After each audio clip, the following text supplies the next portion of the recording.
ഇന്നൊരു green apple അച്ചാർ ഉണ്ടാക്കിയാലോ? ഇന്ന് പിള്ളേരുടെ വകയാണ് അച്ചാർ ഉണ്ടാക്കുന്നത്. അതിനായിട്ട് 8 മീഡിയം സൈസ് ഗ്രീൻ ആപ്പിൾ നല്ലപോലെ കഴുകി തുടച്ചെടുത്തിട്ടുണ്ട്. അത് ചോക്കൂട്ട് നല്ലപോലെ സ്ലൈസ് ചെയ്ത് ചെറിയ കഷ്ണങ്ങളാക്കി എടുക്കുന്നുണ്ട്. അങ്ങനെ അതിലെ പാത്തും പതുങ്ങി നടന്ന് ക്രിസ്റ്റലിനും കൊടുത്തൊരു പണി. കഷിക്ക് അങ്ങനെ ആദ്യം വലിയ ഇഷ്ടമൊന്നും ആയില്ല, പക്ഷെ കുറച്ച് കഴിഞ്ഞപ്പോൾ നല്ല പോമിലായി. This sound couldn't write. This is what it sounds like.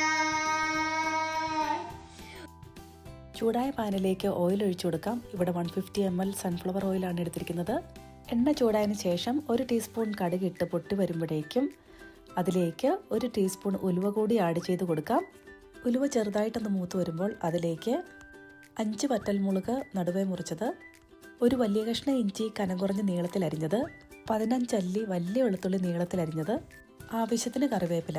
ഇനി ഇതെല്ലാം കൂടി ഒരു ഗോൾഡൻ ബ്രൗണിഷ് കളറാകുന്നോടം വരെ, അതായത് ഏകദേശം ഈ ഒരു പരുവാകുമ്പോൾ നമുക്കിതിലേക്ക് 1/2 ടീസ്പൂൺ മഞ്ഞൾപ്പൊടി, 4 table spoon Kashmiri chilli powder, flame നല്ല ലോയിലേക്ക് ആക്കാൻ പ്രത്യേകം ശ്രദ്ധിക്കണം. പെട്ടെന്നൊന്ന് വഴറ്റി ഇനി ഇതിലേക്ക് 1 ടേബിൾ സ്പൂൺ ഉപ്പ് ആഡ് ചെയ്ത് കൊടുക്കാം. ഇനി ഇതിലേക്ക് 125 ml വിനാഗിരി ആഡ് ചെയ്ത് കൊടുക്കുന്നുണ്ട്. കൂടെ 1/2 ടീസ്പൂൺ കായപ്പൊടിയും കൂടി ചേർത്ത് നല്ലതുപോലെ ഒന്ന് മിക്സ് ചെയ്തെടുക്കാം.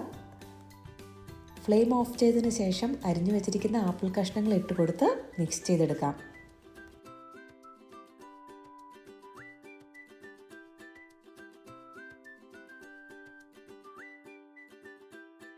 അങ്ങനെ ഇവിടെ നമ്മുടെ ഗ്രീൻ ആപ്പിൾ അച്ചാർ റെഡി ആയിട്ടുണ്ട്.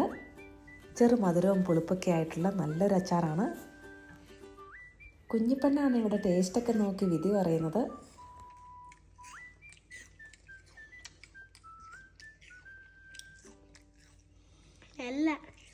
കുഞ്ഞിപ്പെണ്ണിൻ്റെ കമൻറ്റിൽ ഷെഫ് ഭയങ്കര ഹാപ്പിയാണ്. നിങ്ങളും ട്രൈ ചെയ്തിട്ട് അഭിപ്രായം അറിയിക്കല്ലോ.